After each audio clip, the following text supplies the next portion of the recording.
the Security Dialogue.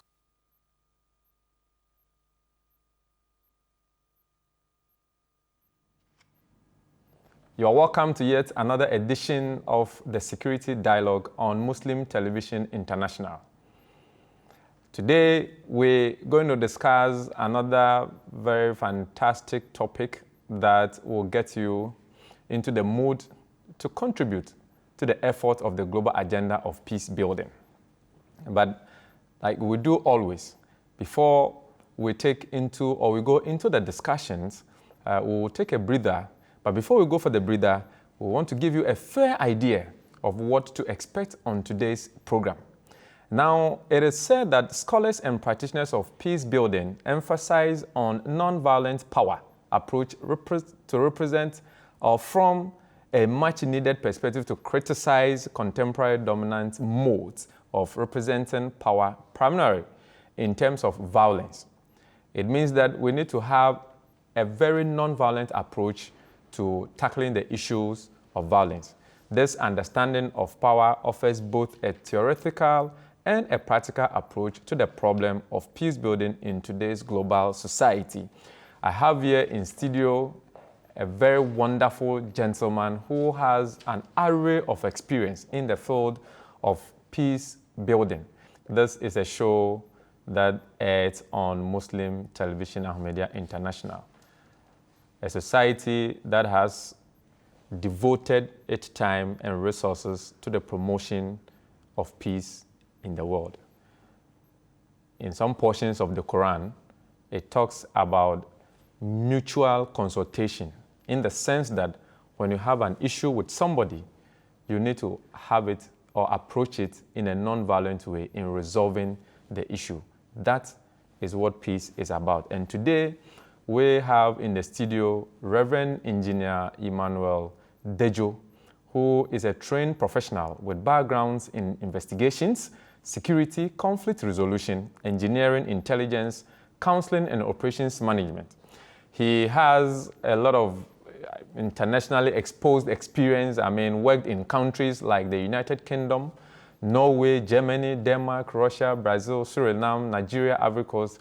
In Ghana here, he's worked with entities like MTN Ghana, ZTE Ghana, La Palm Royal, Subsea in the UK. He has an array of experience that I say. We cannot mention all. But when it comes to his educational background, he holds an MA in Conflict, Peace and Security, MBA in Operations Management, MA in Guidance and Counseling. He has a postgraduate certificate in Communications and Electronic, postgraduate certificate in Business Administration. He has a BS in Electronics and Communications Engineering. He is one person that put together is a whole. We cannot mention all the accolades, but he has an array of experience, as I've indicated earlier. He's worked in so many fields when it comes to even peace, keeping support operations and all of that, with cyber intelligence background and all of that. Engineer, welcome to the studios of Muslim Television Ahmadiyya International. Yeah, thank you very much. It's an honor to be here, and good to see you again. Yes, and I know today more or less is like a holiday, so we don't sometimes have to pull our big men from their corners because they will be resting. But we are very happy, and we appreciate your time and effort that you are here with us today. Like I indicated, we want to look at issues of peace and peace building, the concept, the idea that surrounds it. If you look at the world over, a lot of people are talking about peace, peace, peace, peace. And sometimes we ask even the question, why everybody's talking about peace, everybody's talking about, they don't even seem to talk about justice. And so we want to understand when we say peace and peace building, what actually are we talking about? All right, thank you very much. Peace is a very broad topic. Most people don't understand what it means to, when we talk about peace. Now, peace, in defining peace, it is the absence of direct and indirect violence. I will explain that. Plus the presence of freedom, equity, economic and social justice. There should be harmony and cooperation. And so, as I said, we have direct and indirect peace. And we can also say it's positive and negative peace. Positive and negative peace, it was the father of peace studies. He is called Johann Galton. Okay. He is the father of peace studies, okay. And he gave us these two areas. So we have positive peace and we have negative peace. Now, when you look at violence, it's in two parts. Now, violence, we have direct violence. And this direct violence is also known as personal violence. Example is terrorism, okay. War, assault. They all fall under personal violence or indirect or direct violence. Okay. All right. Now, in the absence of direct violence results in negative peace. Okay. All right. So there have been like wars and terrorism, assaults. The absence of it is what? Wow. Negative peace. Wow. So in fact, I mean, this is a brilliant, I mean, point that I want to in a much more deeper way. I want to understand because bringing it practically to our level so that the viewers out there will understand this physical or this direct violence that you are talking about. So, for instance, I don't know if my example will be right, but you can lead me in. Yeah. So, for instance, when somebody is loaded with some sort of explosive and the person go into the midst of people to go and blow himself up with in a crowd, it means that we are directly causing harm to other people, and that is the direct violence that you are talking about. Or personal violence. Wonderful. Violence. Wonderful. Yeah. So the absence of that is negative peace. Okay. Because the peace came out of a negative situation. All right. So we term it as negative peace. Then we also have indirect violence. Okay. All right. And that is has got to do with structural violence. Okay. All right. Structural violence, that's, let's take for example, hunger, okay, poverty, discrimination. These are all direct violence or structural violence. So the absence of structural violence leads to positive peace. Wow. All right. Wow. So we have two kinds of peace. Now, in going forward, there are indicators of peace. Yeah, I was going to go to that. So, but you can lead us in. So, what are these indicators that today, if somebody is watching us and listening to us, gets to know that okay, I have some level of peace, or I do not have some level of peace. What are these indicators? All right. So we term it as 8 pillars of peace. Okay. That's how we term it. Okay, share with us. And so these 8 pillars of peace are: one, is well-functioning government. There should be a well-functioning government for there to be peace. The second is a sound business environment. Okay. Now, a sound business environment will ensure employment, right? Okay. But if there's no employment, people will agitate and there'll be violence. Okay. Taking, for example, what is happening today, 4th of August. I mean, you are talking about the Fix the Country demonstration, exactly. which in itself is good. It's not. I'm not sure it's a bad. It's not. Thing. Okay. But it's prompted by the lack of job. So we need a sound business environment, which will ensure enough job in the system and will get our young ones engaged. Then we also have equitable distribution of resources. Equitable distribution of resources as one of the pillars. Now, if you say your region has these mineral resources and therefore you are going to keep it to just your region, and So the resource is not other distributed. other people do not Benefit from it. benefit from the same resources. Yes. So for example, if we say that, the local adages, sometimes we hear that the best, or sayings that the best come from the West. So maybe you go to, for instance, the Western region, and then, or some part of Africa, and then there's a deposit of this natural mineral resources like gold, like diamond, uranium, and the rest. But the people who are there are not benefiting from this. So that in itself can also lead to violence. Okay. You know. But how should it? Because then maybe the authorities in terms of governance will decide at what point in time that probably those resources need to be distributed. So are we not going to sort of put some sort of pressure on the government other than waiting for our own share to come? I mean, we've been mining gold in this country for so many years. Okay.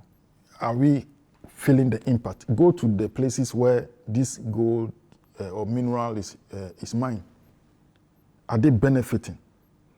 I was in Obuasi, and I mean, the town is like a very old town. Okay. You know, it's not well developed. The roads are bad and all that. And so this will cause the people to say, but why? Government is mining, it's making a lot of money for the whole country. And we, the indigenes in the area, are not benefiting. You understand? Okay. So there should be an equitable distribution of our resources. Okay. All right? Okay. Then that's 3, right? Yes. The 4th one is acceptance of rights of others. Okay. All right? You don't trample on the rights of others. All right? But as Africans, when we are looking at this particular pillar, we should be mindful of our culture. Okay. And our religion. We don't say because we need to respect or accept your rights, so you take advantage to bring in foreign cultures that will not sit well with us. So if I get you right, especially with this 4th point, which for me is a very cardinal point when it talks about building peace, accepting people. I mean, for instance, I know you are a Christian, but I mean, on this set, we do not discriminate. Yes. I mean, because the advent of sharing the information of peace, as Islam stands for, it means that we have to embrace each and everyone. But over the years, we've seen the radicalization of the Islamic sect. Yeah. So it means that it's dovetailed into your 4th point of acceptance. So we need to accept each people. Without that in itself can cause violence. Yes. But can you throw more light on that particular point? Yeah, you see, people tag Islam as violent, but it's a misconception. I think it's ignorance. What's the meaning of Islam? It's about peace. I have lived in a Muslim or Islamic dominated area in a Zongo, and I know them. Yeah. They almost converted me. In fact, at a point, some of them thought... I'm sure I'll convert you. You know, it will be difficult because I have lived and I grew up there, and I know them. At a point, some of them thought I was even... I'm a practicing Muslim. Yes, a practicing Muslim. Because you enjoy the almost the everything fellowship, with them. We were together. Yeah. You understand? I speak the language. We're together. Yeah. Even my national service, I was posted to a community, a Zongo community, probably because I could speak the Hausa and other. Okay. I felt comfortable with that. Okay. Okay. And it's about peace. Yeah. You understand? So for that, we need more education. Okay. All right? And people have taken advantage of that misconception to be perpetrating violence in the name of Islam, which is not right. Yeah. All right? So there's a need for more education in that area. Thank you. So that we learn to accept each other. Yeah. You understand? Okay. Yeah. So that is the 4th, acceptance of rights of others. The 5th one is good relations with neighbors. Okay. Good relations with neighbors within and without our country. All right? we should have good So for relations instance, with our I mean, neighbors. the concept of the security dialogue on Muslim Television and Media International is the fact that we try to also pick even local issues and then put it in the perspective when it comes to the national, regional, and then the global angle. Okay. So you are somebody with a very good international exposure. As a people, how, and I want to put that one in context with culture. Okay. As a people, how do we, without not moving away from our culture, but also having good relationship with people, be able to bring these two dimensions together for us to secure that kind of peace that we're talking about, or be able to build the peace that we want to? Because most often than not, some of the resources that we might even need to build our peace in terms of, for instance, the business environment, because you need investors to come into your country to also help set up some business for the young ones to also have some business. How should we pay attention to building this good relationship that you are talking about? What are some of the characteristics, the things we need to do that anybody can lay their hands on to say, okay, this ABCD that I'm supposed to do to ensure that at least I have a good relationship with my neighbor as part of the peace building effort? Right. I mean, having a good neighborliness, Okay. I'm sure when you go into the Quran, you find similar commandments that will tell you to have a good relationship with your neighbor. Yeah. Same when you come into the Bible. I mean, if you love your neighbor, you want to have a good relationship with your neighbor, you will not backbite the person, or you will not take the person's item, you will not steal from him, you will not damage his items, you will not damage his reputation. Not harm him. You don't harm him in any way. Okay. Understand? So in culture, it's the same thing. Okay. You know, if we should decide that we want to go by the Bible, by the Quran, by our culture as it is, I don't think we'll be harming each other. Okay. But you know, the economic situation and other factors contribute to people not having good relations with other people. You understand? Okay. If the economy is not good and I'm not working and I'm hungry, I'm tempted to pick somebody's item. Okay. So I get that point. Now, so you've shared so far with us about five right? points. So The sixth one. Yeah, the sixth one. Is free flow of information. Okay. Free flow of information. So we should, I mean, like the RTI bill that was passed, I mean, are we getting the information as we are supposed to? Okay. So within, for instance, the media space, we're talking about free speech and all of that. It is one of the elements, cardinal point that one wants to build It's one of the pillars of peace. Okay. Because if you share the information, then the people know. Okay. Siphoning of information in itself can also lead to violence. Violence. Okay. So what the next two? Then we have high levels of education. High levels of education. High levels of education. It's very critical. Education is very, very important. Just like the misconception in the public domain that Islam is, equals violence. Okay. That if the education is not there, Okay. they will think that is true. The young ones that are growing will continue to accept that. Okay. All right. And then the last one is low levels of corruption. Okay. Corruption. So these 8 pillars, we term them the 8 pillars of peace. Wow. All right. Wow. I mean, the last one is very critical. Low levels of corruption. Yeah. I mean, I really side with you on that, but the corruption will be something that we will have to put it to, in a whole to discuss. Yeah. Now, I because we are a community that we also relate with others, we sign treaties, we sign conventions and all of that. Many have described the African continent, as the host of many of the conflicts we see. What should our leaders do to promote, lasting peace or ensure high levels of peace and peace building in Africa? Yes, at the national level or in Africa, we should aim at achieving these 8 pillars that I've mentioned. Okay. We should avoid corruption. Okay. We should encourage education. We should build, educational infrastructure. So of course, I mean, free SHS is a good policy. It's a good policy. And a good start for us Exactly. to get a lot of the people. Exactly, Okay. educated. Okay. You understand? Okay. So it's very important. Okay. And there should be jobs. Okay. You see, when I have a job to go to, I will not allow any politician or anyone to come and give me 50 cedis. And then, interestingly... That is very sad. Yes, very sad.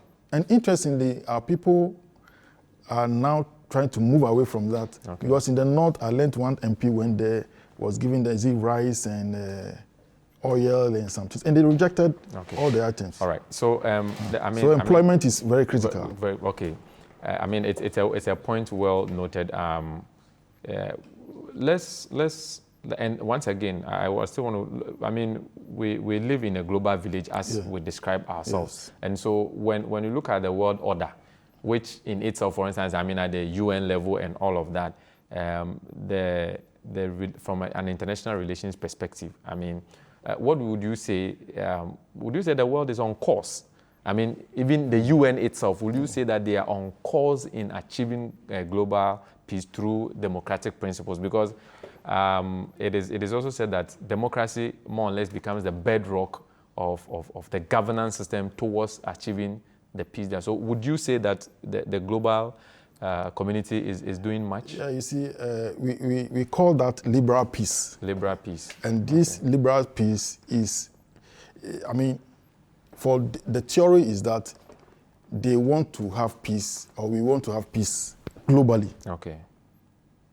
But you see, and liberal peace says it is democracy, it's only democracy that can get us there. Any other option is destruction.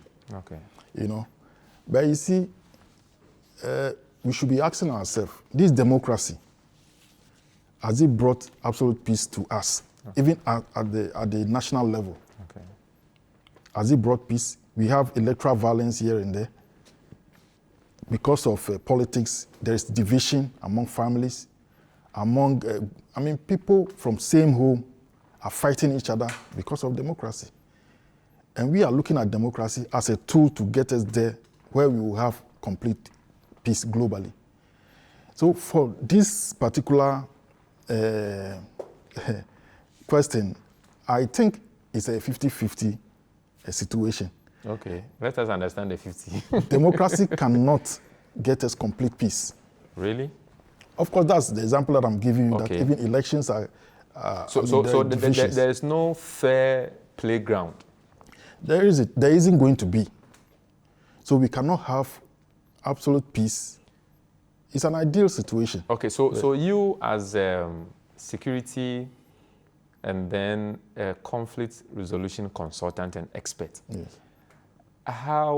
What will you profess for us? Because we all want to achieve, I mean, from the socio-economic angle to the religious angle to, any other that we want to do.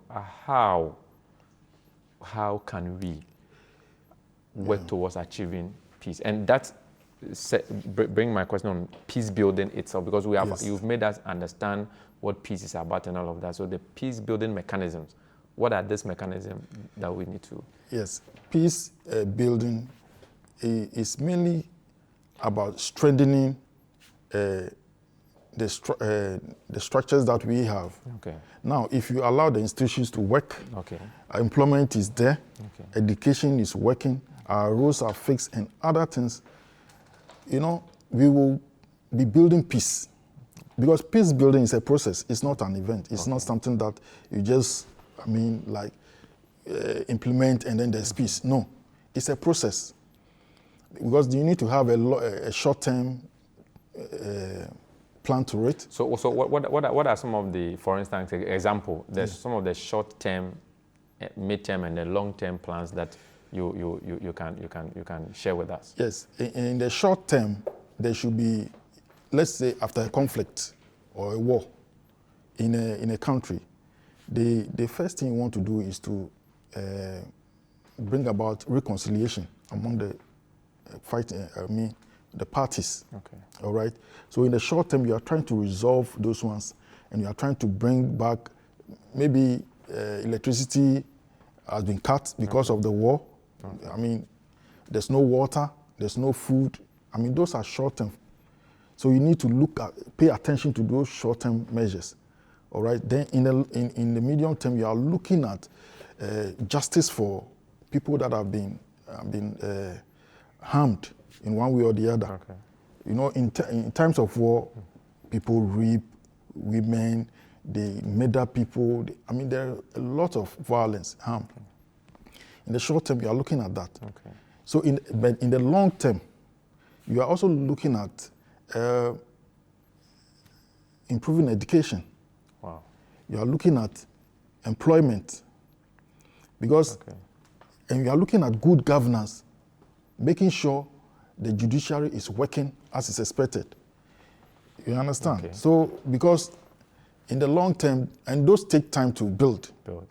They take time. So we need to make a conscious effort in doing that. There should be conscious effort working at that. Yeah, we'll be landing. I mean, the flight has been so enjoyable, and we'll be landing very soon. But before we do that, I want to pick your final thoughts. I mean, we are not done with you yet, because like you indicated, it's a broad area. Maybe we'll have a concluding part with you, but we want to pick your final thoughts on the aspect of peace and peace building, as you have shared with us, and what anybody out there who is watching us currently, in our own small way, what we are also supposed to do, in as much as we are looking for good governance, we are looking for employment, we are looking for, you made mention that, talking about justice and all of that, in our own small way. Your final words, what should we also be doing? Yeah, you see,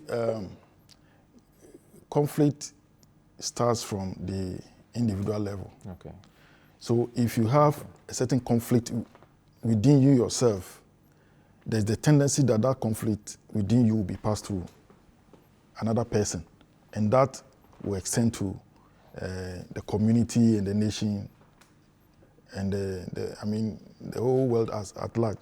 Okay. So as individuals, we should consciously work at having peace within ourselves, all right? So that you don't transfer that, pressure or depression or whatever conflict you have within onto other people. If I would do that and you would do that, I think you will have peace. But absolute peace, as in global peace. You seem to be a little bit skeptical about achieving total peace. But is there something like total peace? It's an ideal situation. It's an ideal situation. It can never happen. Look at China. Previously, it was the US, right? Okay. They were ruling the world. Yeah. But now China is almost there. Okay. And that conflict at that level alone tells you that globally we cannot have peace. Wow. Because that conflict will continue. Wow. Yes. Wow. Wow. Today has been very, very wonderful. In fact, until today, I did not know that there is something called negative peace and positive peace, or direct violence and indirect violence, as explained by our honorable guest, Reverend Engineer Emmanuel Dejo. And he also talked about the fact that for us to achieve peace, we need to share with each other. We need to consult. And that's a pick from the Holy Quran, chapter 42, verse 39, which says, "And those who hearken to their Lord and observe prayer, and whose affairs and are decided by mutual consultation."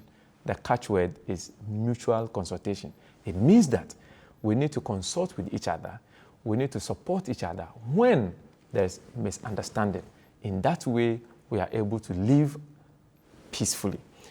And it continues to say that, "and who spend out of what we have provided for them." It means that as we are looking for solving the issues of unemployment, as there are no justice in the system, as people are not being educated for them to appreciate some of this information that we are sharing. And if you have that provision, it means that you are not supposed to deny your neighbor of that provision that God has provided for you. You need to share. And in that, we stay in peace. This has been another edition of the Security Dialogue on Muslim Television and Media International. I have been your host, Sadiq Educhum. Until we meet same time next week, this is the Security Dialogue. Assalamu alaikum wa rahmatullahi wa barakatuh.